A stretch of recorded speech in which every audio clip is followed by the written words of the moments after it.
Great. Thank you Sudesh ji for जबरदस्त warm welcome के लिए। Thank you very much.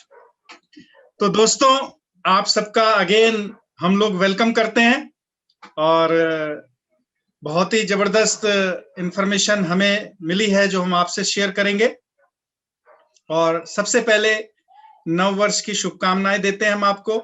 और नव वर्ष में जबरदस्त चीज क्या होती है, हर आदमी अपनी हेल्थ के लिए कुछ रिजोल्यूशन लेता है नहीं कि भाई 1 जनवरी से ये काम शुरू करेंगे। कुछ लोग उसको कंटिन्यू करते हैं और उस साल को एक मेमोरेबल ईयर बनाते हैं, क्योंकि पूरे साल भर अपनी हेल्थ के लिए, अपने लक्ष्यों के लिए काम करते हैं। लेकिन कई बार सर्दी इतनी एक्सट्रीम होती है कि हम सोचते हैं यार आज बहुत ठंड है, बारिश है, चलो छोड़ो, कुछ दिन नहीं करेंगे तो क्या हो जाएगा। तो ऐसे करते हुए कुछ लोगों के जो वादे हैं वो टूट भी जाते हैं, जो खुद से किए थे इन्होंने। मैं कोशिश करूंगा दोस्तों कि इस हेल्थ प्रेजेंटेशन के माध्यम से आपके उन वादों को और मजबूत करूं, और जो प्रेरणा मुझे मिली है वही स्व प्रेरणा आपको भी मिले, ताकि आप अपने कमिटमेंट को ऑनर करें जो आपने खुद से किया है अपने स्वास्थ्य के लिए। तो शुरू करते हैं। और मैं एक डिस्क्लेमर से शुरुआत करूंगा। हम वी डज नॉट बिलोंग, हम डॉक्टर नहीं है, हम मेडिसिन इंडस्ट्री से कनेक्टेड नहीं है।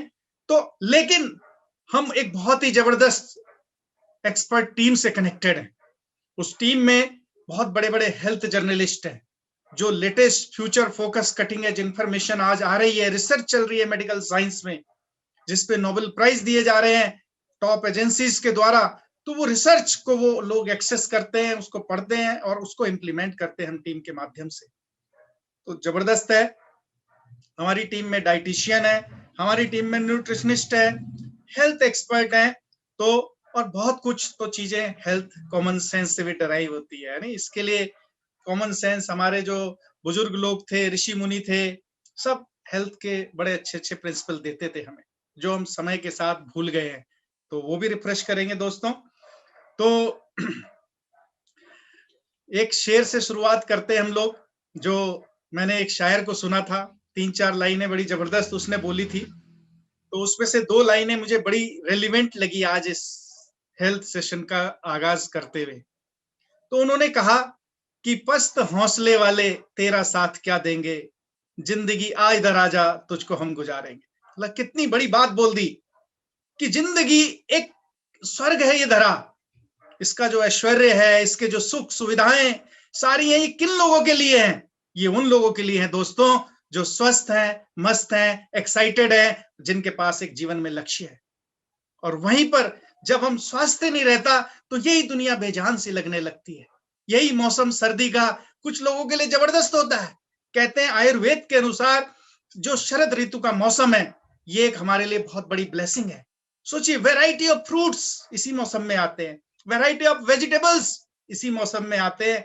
ये ऊपर वाला भी ये चाहता है कि शरद ऋतु में आप अपने शरीर को पूरे साल भर के लिए तैयार करें, इसके स्टेमिना एंड्योरेंस को मजबूत करें। लेकिन वहीं पे ये शरद ऋतु का मौसम, कुछ लोग डरने लगते हैं, अब खांसी हो जाएगी, जुकाम हो जाएगा, यार बड़ी दिक्कत है, वायरल फीवर, ये फीवर, मतलब उनके लिए बड़ा डरते हैं इस शरद ऋतु से। तो मौसम तो सेम है, कुछ लोगों के लिए ब्लेसिंग है और कुछ लोगों के लिए नाइटमेयर जैसा हो जाता है। तो ऐसा क्या है, इस पे भी हम जरूर बात करेंगे। तो दोस्तों, जो हमारा प्रेजेंटेशन होगा, कुछ जबरदस्त बुक्स के माध्यम से रेफरल लिए गए हमने।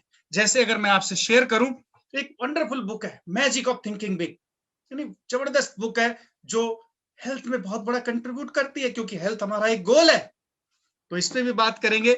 और इससे भी एक कनेक्टेड और चीज है भाई, स्वास्थ्य क्रांति, यानी कुछ लोग इसमें कुछ वंडरफुल कर रहे हैं। और ये पेंडेमिक ने हमें सिखा दिया कि we need a financial immunity as well as health immunity, दोनों की जरूरत है।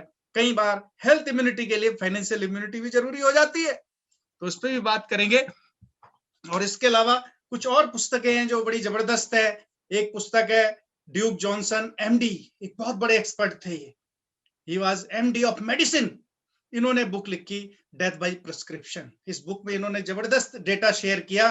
इन्होंने बताया कि जितनी डेथ रोड में एक्सीडेंट से होती है, उससे ज्यादा डेथ मेडिसिन के साइड इफेक्ट से होती है। कई बार हम इलाज कराने जाते हैं और पता चला कोई बॉडी का दूसरा पार्ट डैमेज हो जाता है, दवाइयों का साइड इफेक्ट होता है दोस्तों। तो इस पे बात करेंगे। और एक और पावरफुल बुक है जो एटीट्यूड पे लिखी गई है, you can heal your life.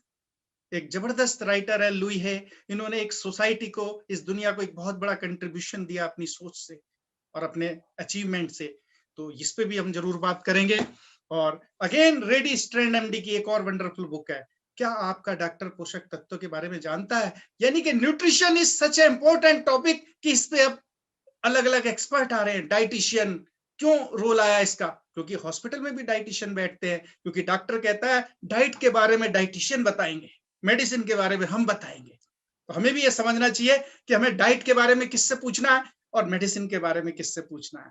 तो ये वंडरफुल बुक है और लाइव केस हिस्ट्री है, उस पर भी बात करेंगे। और इस पे तो किसी चीज का प्रकाश डालने की जरूरत ही नहीं है दोस्तों, है नहीं? दुनिया प्रदूषित है और हम प्राउड कह ले या शर्म कह ले, विश्व के प्रदूषित शहर सबसे अधिकतम हम भारत देश में ही आते हैं, है नहीं? तो देहरादून का भी नाम इसमें रोशन हुआ है, इस पे भी बात करेंगे। तो दोस्तों स्टार्ट करते हैं हम लोग, और एक स्लाइड शेयर से स्टार्ट करेंगे हम लोग। और मैं जरा स्लाइड खोल लेता हूं। तो स्वास्थ्य पे आज कुछ एक्सपीरियंस भी शेयर करेंगे, लाइव केसेस हिस्ट्री। तो स्लाइड के साथ हम शुरू करते हैं।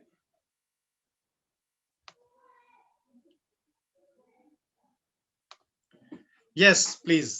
तो दोस्तों स्लाइड आपके सामने है और ऑप्टिमल हेल्थ की बात करेंगे। आदर्श स्वास्थ्य, आदर्श स्वास्थ्य क्या है?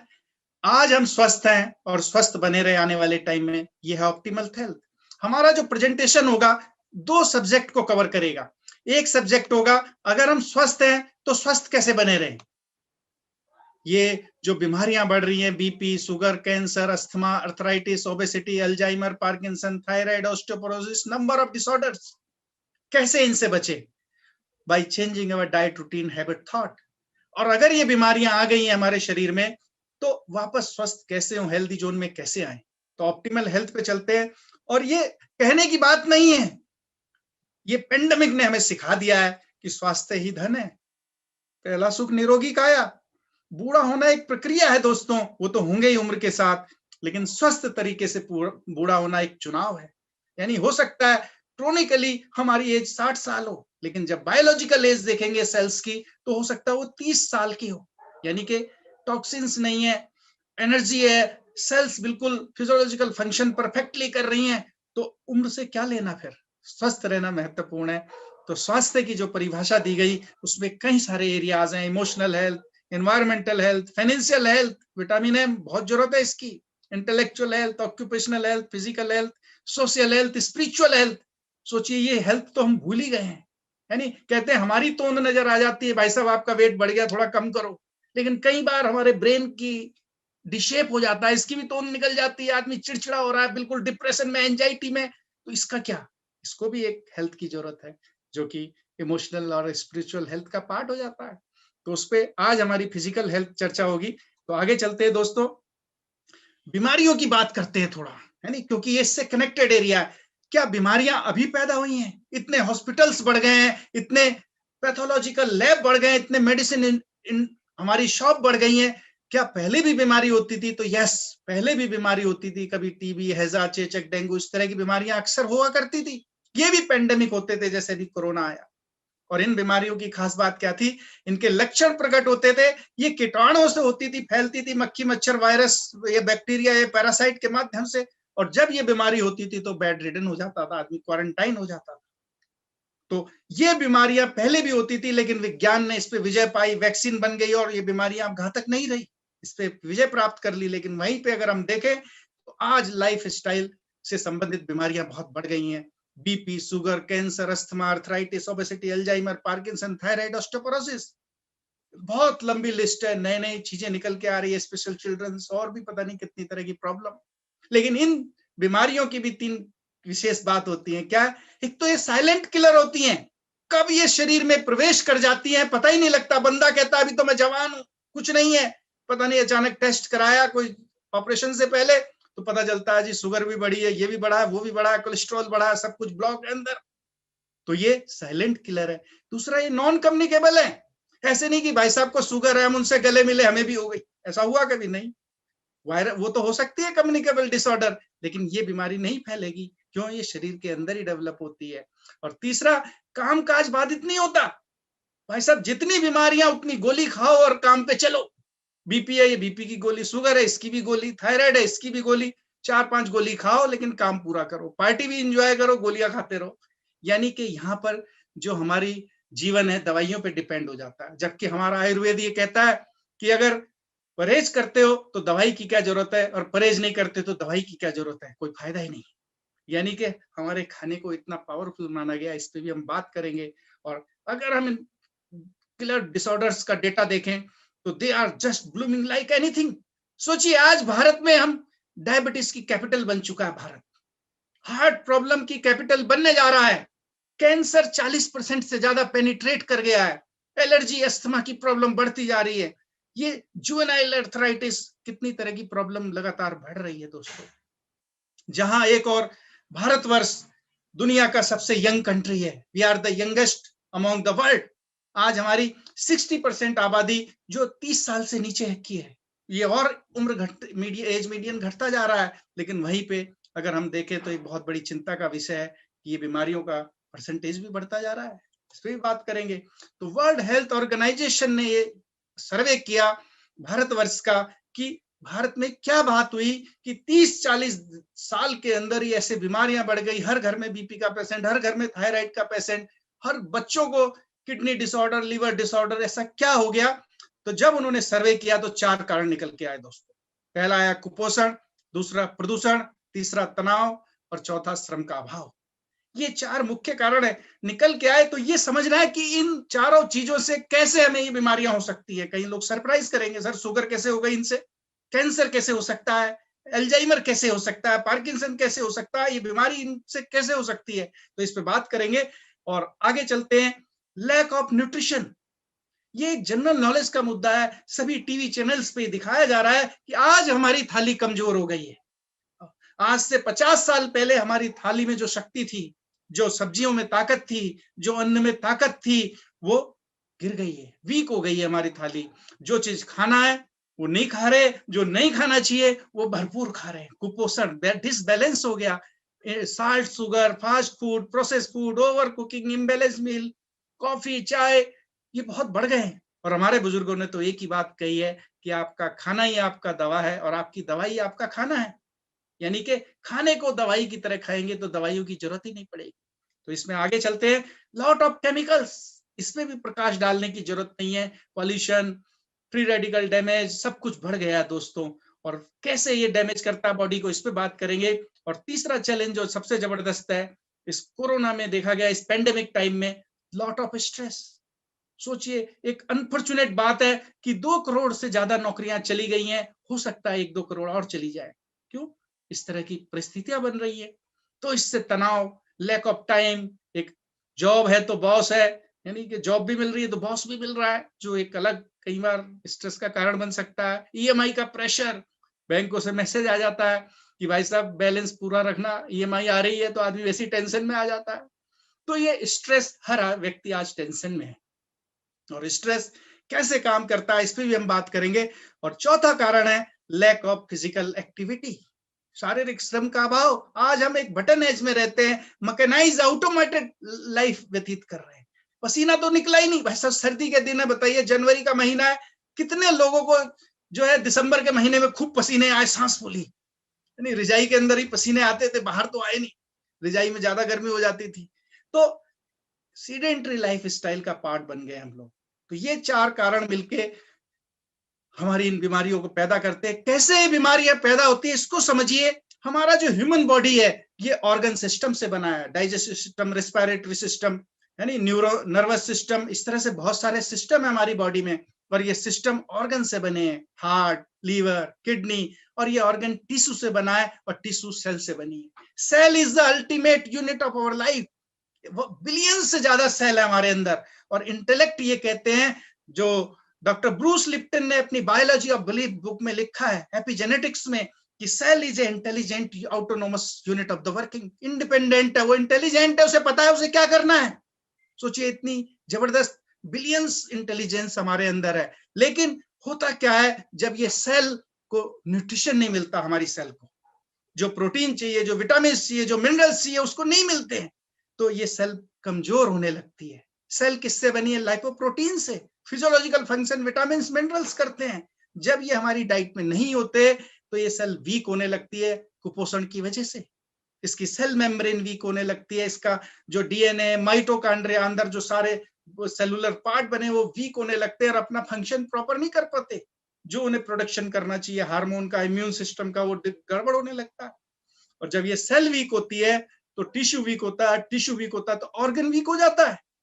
हार्ट वीक हो गया, उसके वॉल कमजोर हो गए। हम कह रहे भाई साहब हार्ट के वॉल कमजोर है, वो कहते भाई खाते तो है ही नहीं तुम, प्रोटीन नहीं खा रहे, विटामिन नहीं खा रहे, अच्छे फैट नहीं खा रहे, तो ऑर्गन तो वीक होगा ही।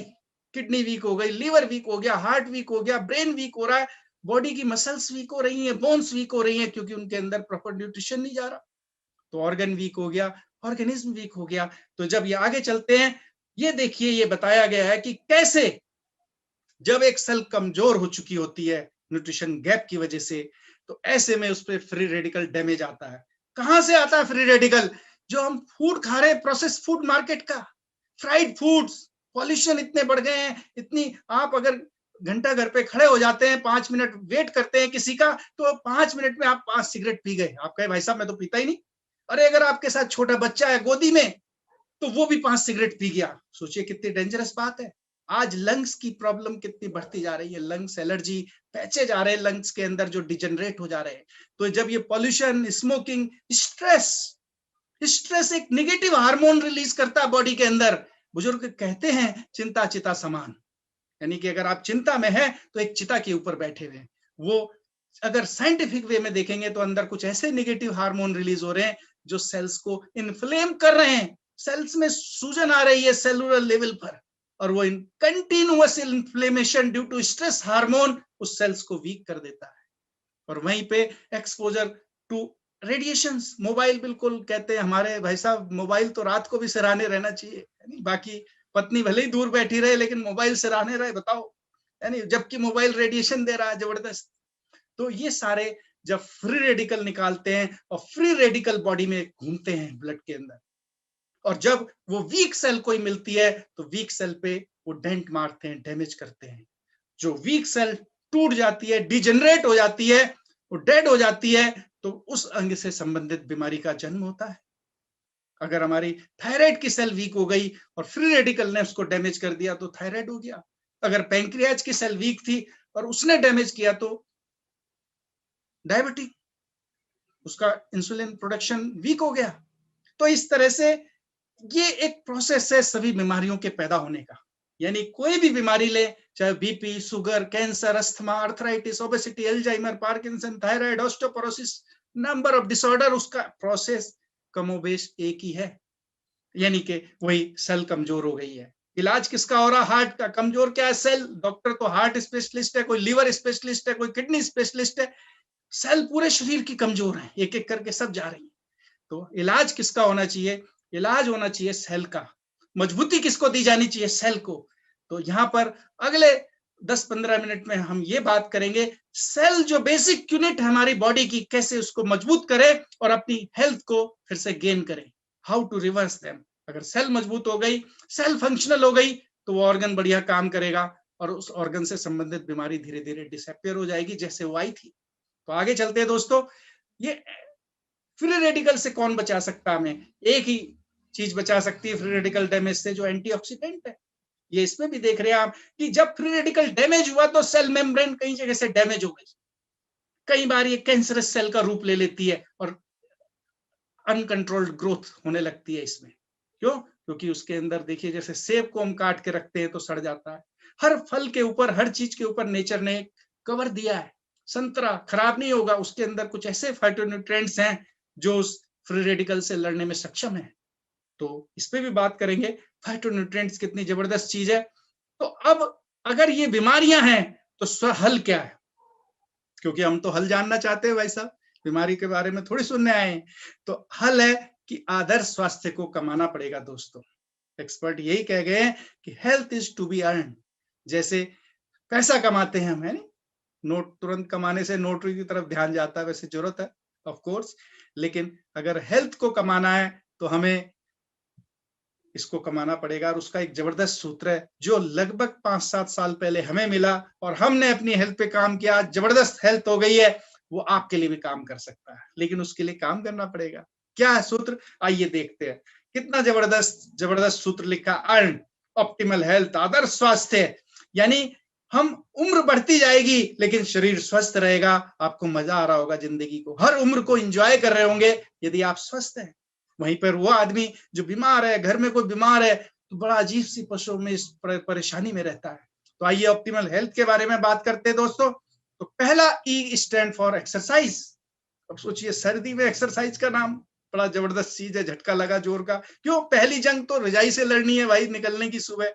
लेकिन दोस्तों इसका कोई विकल्प नहीं है, एक्सरसाइज तो करनी पड़ेगी। लेकिन गुड न्यूज क्या है, अगर आप 10-15 मिनट भी एक्सरसाइज करते हैं हफ्ते में 4 दिन, HIIT high intensity interval training, ऐसी एक्सरसाइज जिसको करने से आपको पसीना आ जाए, सांस फूल जाए और आप बिल्कुल रुको। दौड़ के अगर आ गए तो लग रहा है कि थोड़ा रुक जाओ, जरा सांस को कंट्रोल कर ले।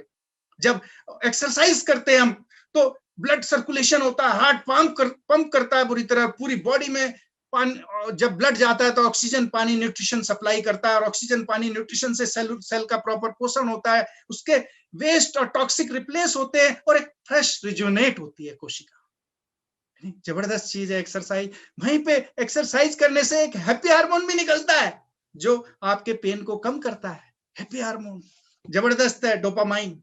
यानी जब हम एक्सरसाइज करते हैं तो एंडोर्फिन हमारी बॉडी में रिलीज होता है जो हमें खुश होने का एहसास देता है। यानी कि एक्सरसाइज आपकी खुशी भी बढ़ाएगी और हेल्थ भी बढ़ाएगी। करनी चाहिए। अभी भी जनवरी का महीना चल रहा है, रिजोल्यूशन लिया जा सकता है। नहीं, आगे चलते हैं। दूसरी जो जबरदस्त चीज है EARN में, ए फॉर एटीट्यूड। एटीट्यूड कैसा होना चाहिए? सब कहेंगे पॉजिटिव, बी पॉजिटिव, डीपी में लगा लेते हैं कि बी पॉजिटिव। बंदे से बात करो तो कुछ उल्टा ही नजर आता है। तो कहते हैं एटीट्यूड जो पॉजिटिव होता है वो आपकी हेल्थ को कंट्रीब्यूट करता है। बायोलॉजी ऑफ बिलीफ में डॉक्टर ब्रूस लिप्टन ने अपने रिसर्च पेपर में ये बताया कि सेलुलर बायोलॉजी आपके एटीट्यूड से अफेक्ट होती है, आपके बिलीफ से अफेक्ट होती है। कई बीमारियों को रिवर्सल अपने बिलीफ से कर सकता आदमी। जो हार्मोन रिलीज होते हैं सेल की लॉन्गेविटी एंड हेल्दी को, ये आपका एटीट्यूड अफेक्ट करता है। कुछ ऐसे हार्मोन रिलीज करते होते हैं जो डीएनए पे जाके काम करते हैं, और जब उन सेल्स का मल्टीप्लिकेशन होता है तो एक क्रोमोसोम हेल्दी बिहेव करते हैं और एक लंबी आयु तक आप स्वस्थ रह सकते हैं। नहीं तो जैसे जैसे हमारी उम्र बढ़ती है, जो सेल का मल्टीप्लिकेशन होता है उन सेल में डिफेक्टिव सेल आने लगती है जेनेटिक लेवल पे। तो एटीट्यूड का बहुत बड़ा रोल है। ये हमारे एनवायरनमेंट से अफेक्ट होता है, ये हमारी एसोसिएशन से अफेक्ट होता है। हम क्या देखते हैं टीवी पे, क्या सुनते हैं, दूसरों के जब 4 लोगों के बीच में होते हैं क्या पढ़ते हैं।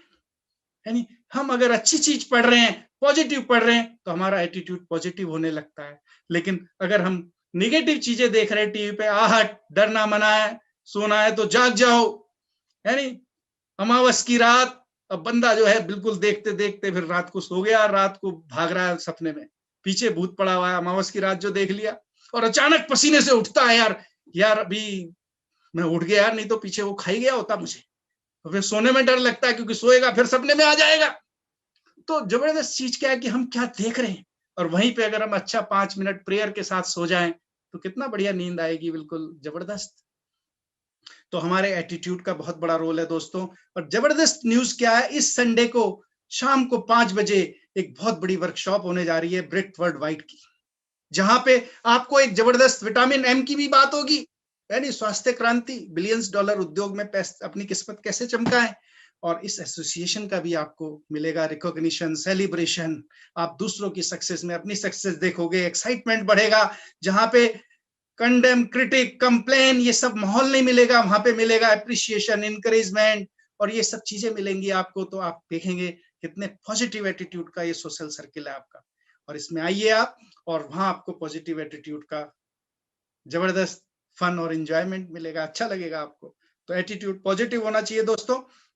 आगे चलते हैं, प्रॉपर रेस्ट।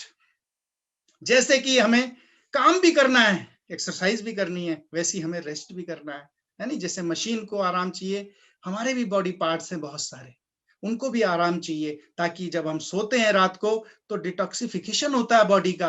कई हार्मोन तब रिलीज होते हैं दोस्तों रात को, जब अंधेरे में 2-3 बजे के आसपास हम सो रहे होते हैं, और वो हार्मोन रिलीज होते हैं और बॉडी को डिटॉक्सिफाई करते हैं और क्लीन करते हैं, ताकि हम सुबह उठते हैं तो फ्रेश उठते हैं। 6 से 8 घंटे की नींद, ऐसी नींद जैसे बच्चा सो रहा है इसमें स्लाइड में, ऐसी सोने की जरूरत है। दिन में नैप ली जा सकती है, जैसे वो बंदा नैप ले रहा है शाम को 4-5 बजे, जब भी उसका टाइम होता है। और बायोलॉजिकल क्लॉक को फॉलो करना जरूरी है। रात सोने के लिए बनी है, दिन काम करने के लिए बना है। अगर किसी वजह से हमें ये उल्टा करना पड़ रहा है क्रम, तो विश्वास मानिए 6 से 9 महीने बाद हमें अपने लीवर के लिए, हार्ट के लिए, ब्रेन के लिए वो पैसा खर्च करना पड़ेगा। तो हमें अपनी बायोलॉजिकल क्लॉक को फॉलो करना है। लास्ट में आते हैं जो एक महत्वपूर्ण बिंदु है हमारे चर्चा का, वो है न्यूट्रिशन। कितनी अच्छी अच्छी चीजें नजर आ रही हैं, मुंह में पानी आता है, फल सब्जी, जबरदस्त चीज बनाई है ईश्वर ने। तो सेलुलर लेवल की जब बात हो रही थी, तो सेल को हेल्दी रखने के लिए क्या चीजें जरूरी हैं, इस पे ध्यान दीजिए। एक चाहिए macronutrients, protein, fat, carbohydrate, fibre. वहीं चाहिए माइक्रोन्यूट्रिएंट्स, विटामिन एंड मिनरल्स। वहीं पे चाहिए फाइटोन्यूट्रिएंट्स, इनकी भी जरूरत है। ये वो विटामिन मिनरल्स हैं जिनका अभी नोमेनक्लेचर नहीं हुआ, लेकिन नेचर ने दिया है हमें गिफ्ट। यानी इतने फल सब्जी रंगीन है, कहते हैं उन रंग में विशेष जादू छुपा है। और एयर चाहिए फ्रेश, और वाटर चाहिए पर्याप्त। और ये सारे जब प्रोसेस अंदर होते हैं तो टॉक्सिन्स को रिमूव करता है और एनर्जी का प्रोडक्शन होता है। तो ये सेलुलर हेल्थ के लिए आइडियल कंडीशन है। तो इस पे आते हैं कि न्यूट्रिशन का क्या रोल हो सकता है, क्या चेंज करना चाहिए हमें, ताकि हम अपनी हेल्थ को अचीव करें, ऑप्टिमल हेल्थ को। तो न्यूट्रिशन की जब बात उठती है दोस्तों, तो दो तरह के न्यूट्रिशन है, macro nutrition, micro nutrition. Macro में कार्बोहाइड्रेट, प्रोटीन, फैट। माइक्रो में विटामिन, मिनरल्स और पर्याप्त पानी। और इस पे देखते हैं प्रोटीन के बारे में थोड़ा पढ़ते हैं दोस्तों। तो प्रोटीन के बारे में जब हम पढ़ते हैं, तो protein is the building block of our body. हमारे शरीर में हर अंग प्रोटीन से बना है और लिपिड से बना है, लाइपोप्रोटीन। तो प्रोटीन बिल्डिंग ब्लॉक है। कितना चाहिए एक एडल्ट को, कहते हैं 1 ग्राम एवरेज, और कुछ लोगों को 1.5 ग्राम चाहिए जो स्पोर्ट्स पर्सन है। और ये मिल कितना रहा है, कहते हैं 90% जो आईसीएमआर की रिपोर्ट है, पीछे लगी भी है मेरे, कि 90% जो भारत की परिवार हैं वो प्रोटीन के कुपोषण का शिकार हैं। एक एवरेज एडल्ट को 60 ग्राम और फीमेल को लगभग 55 ग्राम प्रोटीन चाहिए। अगर वो जिम जाता है तो ये रिक्वायरमेंट 1.5 गुनी हो जाती है, 90 से 100 ग्राम। अगर वो ग्रोइंग है तो 1.5 गुनी हो जाती है, लैक्टेटिंग मदर है तो 1.5 गुनी हो जाती है। लेकिन मिल कितना रहा है, कहते हैं कि लगभग 30 से 40 ग्राम मिल रहा है। अगर कोई व्यक्ति 10 रोटी, 1 कटोरी दाल, 1 कटोरी चावल, 1 कटोरी सब्जी, एक छोटा सा कप दूध, एक छोटे सा बाउल दही और एक चिकन या पनीर रोज रात को खाता है, और बाकी चाय, 2-3 बिस्कुट, एक दो तीन सलाद के पीस, एक आध फल खा रहा है, तो उसको लगभग 30 से 40 ग्राम मैक्सिमम प्रोटीन मिल रहा है। तो सोचिए प्रोटीन की कमी के क्या लक्षण है। रात शाम होती ही थकान होने लगती है, इम्यून सिस्टम डाउन रहता है, कभी खांसी, कभी जुकाम, कभी कुछ, कोई ना कोई बीमारी का शिकार रहता है बंदा, साल भर जुकाम बना रहता है कई बार। प्रोटीन की कमी से बाल झड़ते हैं। हम शैम्पू बदलते रहते हैं लेकिन प्रोटीन नहीं खाते। बताओ शैम्पू बदलने से क्या होगा अगर प्रोटीन की कमी से बाल झड़ रहे तो प्रोटीन दोस्तों एक बहुत ही जरूरत का इंग्रेडिएंट है हमारी डाइट का। लेकिन अफसोस 90% लोग इसकी कुपोषण का शिकार हैं। तो इसका हल भी बताएंगे कैसे, इसके हल पे काम करेंगे लास्ट में हम लोग। और दूसरा है fat. Bad fat should be avoided. जो ट्रांस फैट होते हैं, यानी वो तो सीधा जाके धमनियों में जम जाते हैं, आर्टरीज एंड वेन में। गुड फैट हमारे लिए अच्छे हैं, और गुड फैट में होता है ओमेगा 3 और ओमेगा 6। फिश हो गया, अलसी हो गया, ड्राई फ्रूट हो गए, ओलिव हो गए, ये सारे ओमेगा 3 के अच्छे सोर्स हैं। कहते हैं ओमेगा 3 और ओमेगा 6 का रेशियो 1:7 होना चाहिए। लेकिन जब ये वॉच किया गया इस तरह से कितना चल रहा है, तो it has gone up to 1:50। और ये एक बहुत बड़ा कारण निकल के आ रहा है, जो हार्ट के चैलेंज की राजधानी भारत अब बड़ी तेजी से उभर रहा है। साइलेंट हार्ट अटैक पड़ रहे हैं, कोरोनरी आर्टरी बिल्कुल ब्लॉकेज मिलती है अक्सर, और बहुत ज्यादा कोलेस्ट्रॉल और उसमें जमा हो रहा है नाड़ियों में, आर्टरीज एंड वेन में। तो इसका हल क्या है? इसका हल है कि हम इस ओमेगा 3 और ओमेगा 6 के रेशियो को सही कर दें। यानी अगर फिर से हम ओमेगा 3 अपनी डाइट में बढ़ा दें तो ये रेशियो सही होगा और ब्लड हमारा सर्कुलेशन बढ़िया होगा, कहीं पे कोलेस्ट्रॉल लेवल नहीं बढ़ेंगे और ये स्मूथली फ्लो करेगा हमारी आर्टरीज और वेन में। ओमेगा 3 हमें अपनी डाइट में बढ़ाना चाहिए ताकि इस रेशियो को हम सही कर सकें। आगे चलते हैं दोस्तों, फिर आते हैं विटामिन और मिनरल्स पे। कहते हैं 13 विटामिन और 11 मिनरल्स हमें पर डे हमारी डाइट में चाहिए। विटामिन मिनरल्स बहुत बड़ा रोल है हमारी सेल की फिजियोलॉजी में। यानी सोचिए, विटामिन सी इतना बड़ा रोल है कि हमारी मेम्ब्रेन को हेल्दी रखता है, जो म्यूकस मेम्ब्रेन है। और विटामिन डी, विटामिन ए हमारे विजन में काम करता है। विटामिन डी तो ये जो इम्यून सिस्टम है, एडॉप्टिव इम्यून सिस्टम, इसके प्रॉपर फंक्शनिंग के लिए जरूरत है। तो विटामिन बहुत बड़ा रोल है। वहीं पे विटामिन बी कॉम्प्लेक्स न्यूरॉन्स की फंक्शनिंग में है, हमारे गैस्ट्रो इंटेस्टाइनल हेल्थ की फंक्शनिंग में बहुत जरूरत है। ऐसी कई प्रक्रियाएं हैं जो विटामिन मिनरल्स की एब्सेंस में स्लो होने लगती हैं, मेटाबॉलिक रेट स्लो होने लगता है। वहीं पे मिनरल्स का बहुत बड़ा रोल है। कहते हैं बिना विटामिन के तो कुछ समय निकल भी सकता है, लेकिन अगर मिनरल की डेफिशिएंसी होने लगती है तो फैटल होने लगता है। जरा से मिनरल, सोडियम का डिसबैलेंस हो जाए, पोटेशियम का इलेक्ट्रोलाइट गड़बड़ हो जाए तो आदमी तुरंत बेड पे आ जाता है, तुरंत बोतल चढ़ानी पड़ती है उसको। तो विटामिन मिनरल्स क्या हमारी डाइट में है? इट इज सॉरी टू से कि मिनरल्स हमारी डाइट में लगभग खत्म हो चुके हैं। क्यों? क्योंकि खेत में नहीं डाले जा रहे। खेत में क्यों नहीं डाले जा रहे? क्योंकि यूरिया ज्यादा डाला जा रहा है। तो ये मिनरल्स जब सॉइल में नहीं है तो हमारे सब्जियों में कैसे आएंगे? कंपोस्ट यूज नहीं हो रही है, तो मिनरल्स का भारी अभाव है। गेहूं जिस तरह से वो चक्की में पीसा जाता है, मैग्नीज और एसेंशियल फाइबर उसकी वहां से हट जाता है, तो वो जो एसेंशियल फंक्शन है हमारी बॉडी में वो रुक जाते हैं। ये विटामिन और मिनरल्स कई सारे फिजियोलॉजिकल फंक्शन में हेल्प आते हैं। शुगर मेटाबॉलिज्म में कनेक्टेड है, कोई किसी हार्मोन के प्रोडक्शन में कनेक्टेड है, कोई किसी बहुत ही जो जटिल संरचनाएं हैं बॉडी के अंदर, माइटोकॉन्ड्रिया, न्यूक्लियस, और इन सब की फंक्शनिंग में बहुत बड़ा रोल होता है इन विटामिन और मिनरल्स का। तो ये विटामिन भी हमारी डाइट से गायब हैं, क्योंकि कई बार हम कुकिंग करते हैं और ताजी फल सब्जी लाते हैं और उनको कुकिंग में हम नष्ट कर देते हैं। कई बार हम कहते हैं सर हमारा तो किचन गार्डन है, हम यहाँ पे सब्जियां उगाते हैं, क्या दिक्कत है हमें, हम क्यों ले सर इसको, न्यूट्रिशन कहाँ कम हो गया। लेकिन जब वो देखते हैं प्रेशर कुकर में खाना बन रहा है, तो प्रेशर कुकर में जहाँ टेम्परेचर हाई होता है और सब्जियों का जब रंग नष्ट हो जाता है तो वो कुछ नहीं बचा उसके अंदर, रंग खत्म तो सब्जी के गुण खत्म। तो ऐसे ही फलों में भी हो रहा है। कई बार हम छील के फल खा रहे हैं या वो इतने समय बाद हमें अवेलेबल किए जा रहे हैं कि उसकी कीपिंग क्वालिटी और न्यूट्रिशन सब डाउन हो चुका होता है। तो हमें विटामिन और मिनरल्स बढ़ाने की जरूरत है डाइट में दोस्तों। तो आगे आते हैं colours, they are ultimate gift of the nature. जो शरद ऋतु में इतने कई रंगों की सब्जियां और फल अवेलेबल है, ये एक बहुत बड़ा गिफ्ट है हमारे लिए। क्यों? नेचर को पता है कि वॉयलेट ब्रेन की हेल्थ के लिए बहुत जरूरी है, न्यूरॉन्स के लिए, विजन हेल्थ के लिए पीले फल, पीले सब्जियां हमें जरूरत है, और हार्ट के लिए लाल, और सेलुलर हेल्थ के लिए ग्रीन, और जॉइंट्स एंड बोन्स के लिए, इन सब चीजों के लिए हमें व्हाइट कलर की जरूरत है। तो यानी कलर हमारे चाहिए, लेकिन हमारा कुकिंग का ये सिस्टम इस तरह से हो गया कि कलर उसमें डैमेज हो जाते हैं। यहाँ पे एक सोल्यूशन मिलेगा आपको, एक क्वीन कुकवेयर है जो कि बड़ा जबरदस्त कुकवेयर है। जब आप उसमें कुकिंग करेंगे तो एक तो 0 ऑयल कुकिंग का ऑप्शन मिलेगा, जिससे आपका ऑयल, जो हानिकारक ऑयल, नहीं जाएगा आपकी बॉडी में। वहीं वो उनके कलर्स को और टेक्सचर को प्रिजर्व करेगा, वाइटालॉक के द्वारा उस विटामिन मिनरल्स को रोकेगा अपने अंदर।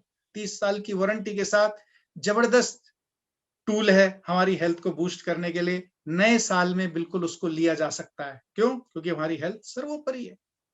आगे चलते हैं दोस्तों। अब जब इतना चर्चा हुई तो ये सोचने, आंख बंद करके सोचिए, क्या आप पर्याप्त न्यूट्रिशन ले रहे हो? क्या आप पर्याप्त विटामिन मिनरल्स ले रहे हो? 5 फल और 5 सब्जी अगर एक दिन में आप खा रहे हैं तो विटामिन मिनरल्स पर्याप्त है, वो भी अच्छी क्वालिटी के, है नहीं? तो अगर हम देखेंगे अपने खाने को, एनालाइज करेंगे, तो ये पाएंगे कि ये हमारा एक न्यूट्रिशन गैप क्रिएट हो रहा है। न्यूट्रिशन गैप क्यों क्रिएट हो रहा है?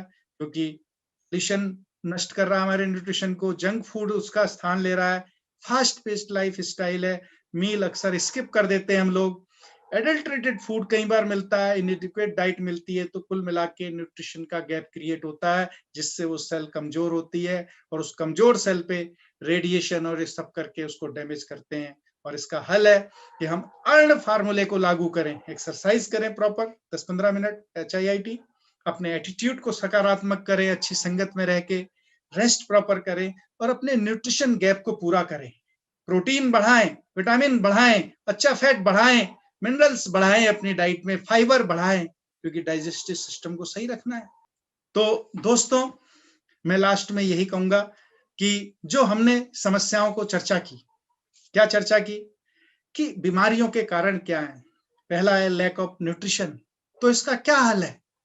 इसका हल है सप्लीमेंटेशन, यानी कुछ हमें उसके पूरक लेने पड़ेंगे। कौन सा खाएं भाई साहब? अरे we are the best, we deserve the best, only Nutrilite, no compromise. इस शरीर को प्रयोगशाला नहीं बना सकते, कोई 500 साल की उम्र थोड़ी हमारी। आज ये वाली कंपनी का खाते हैं 2 साल, फिर उस कंपनी का खाएंगे, प्रयोग ही करते रहेंगे। जरा सा गलत लेने से अगर लीवर किडनी डैमेज हो गए तो क्या होगा? ये इर्रिपेरेबल है बॉडी हमारी। तो हमें लैक ऑफ न्यूट्रिशन का शिकार है तो सप्लीमेंट की जरूरत है, न्यूट्रलाइट। और लॉट ऑफ केमिकल्स, प्रदूषित दुनिया है ये, हर तरफ पोल्यूशन है। तो इसका क्या हल है दोस्तों? जो बताया गया, एंटीऑक्सीडेंट एक अम्ब्रेला की तरह काम करता है सेल्स के लिए। जब फ्री रेडिकल का डैमेज आता है उसको प्रोटेक्शन देता है, तो हमें एंटीऑक्सीडेंट लेने चाहिए। इसके लिए न्यूट्रलाइट में बहुत सारे एंटीऑक्सीडेंट अवेलेबल है, vitamin C, CFB, natural B, daily, इस तरह से बहुत सारे तुलसी जबरदस्त प्रोडक्ट है, तो ये एंटीऑक्सीडेंट अवेलेबल है। और स्ट्रेस, लॉट ऑफ स्ट्रेस, तनाव है नहीं, अब तनाव का कहते हैं प्रबंधन करना पड़ेगा। मेडिटेशन एक आवश्यकता बन गई है अपने स्ट्रेस को, विचारों को प्रबंध करने के लिए। तो हमें इसके लिए हम मिल सकते हैं, अपना कुछ कर सकते हैं, अपने अंदर जाने की प्रक्रिया। और दुनिया तो वही रहेगी, लेकिन दुनिया को देखने का नजरिया बदल जाता है, आदमी की सोच बदल जाती है और उसका हैप्पीनेस चेंज हो जाती है। तो और चौथा है लैक ऑफ एक्सरसाइज। क्या करना है? एक्सरसाइज करनी है, सर्दी हो चाहे गर्मी हो, शरीर से कैसा समझौता, तो हमें 10-15 मिनट की एक्सरसाइज करने की जरूरत है। और हैप्पी मोड में रहने की जरूरत है। हैप्पीनेस के जो हार्मोन होते हैं वो एक्सरसाइज से निकलते हैं दोस्तों।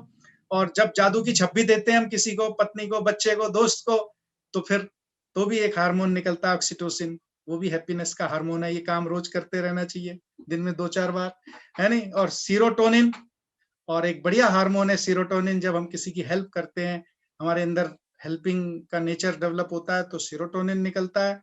और जब हम अच्छा फील करते हैं, कुछ अचीव करते हैं, तो डोपामिन निकलता है।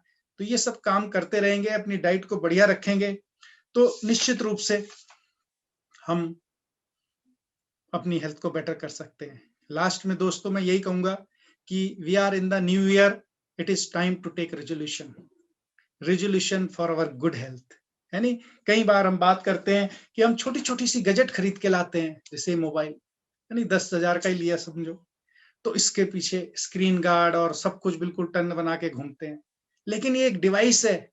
कई बार कार खरीदते हैं 10 लाख की, उसको कहते हैं स्क्रैच ना लग जाए, इसमें डीजल वहीं डलाएंगे, वहां पेट्रोल पंप बढ़िया डालता है, लेकिन शरीर में कुछ भी डाल देते हैं।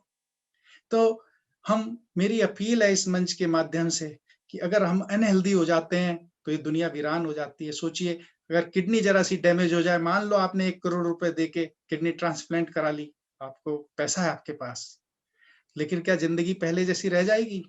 क्या वो पहले जैसा जीवन का आनंद ले सकते हैं? है नहीं। लीवर डैमेज हो जाए तो क्या लीवर ट्रांसप्लांट करा के 1 करोड़ से आनंद ले सकते हैं? डॉक्टर 10 रिस्ट्रिक्शन लगा देगा, डस्ट में नहीं जाना, ये नहीं खाना, वो नहीं खाना, नहीं तो बॉडी रिजेक्ट कर देगी उस पार्ट को। सोचिए कैसा जीवन हो जाएगा, है नहीं। तो हमें ये संकल्प लेना चाहिए नए साल में कि हम अपनी हेल्थ को, जो कि एक ऊपर वाले का गिफ्ट है, इसको हम प्रिजर्व करेंगे और इसको मेंटेन करेंगे। तो दोस्तों, बहुत अच्छा लगा आप सबसे बात करके, और इस महत्वपूर्ण मुद्दे पर मैंने आपसे बात की, इसके लिए मैं ईश्वर को धन्यवाद देता हूं कि मुझे एक I was instrumental to give you such an important message on the occasion of new year. और इसके लिए मैं उन सब लोगों को धन्यवाद देता हूं, अपने मेंटर्स को, जिनसे मुझे एक ज्ञान मिला, ये समझ मिली, ये विवेक मिला कि मैंने इसको अपने जीवन में लागू किया।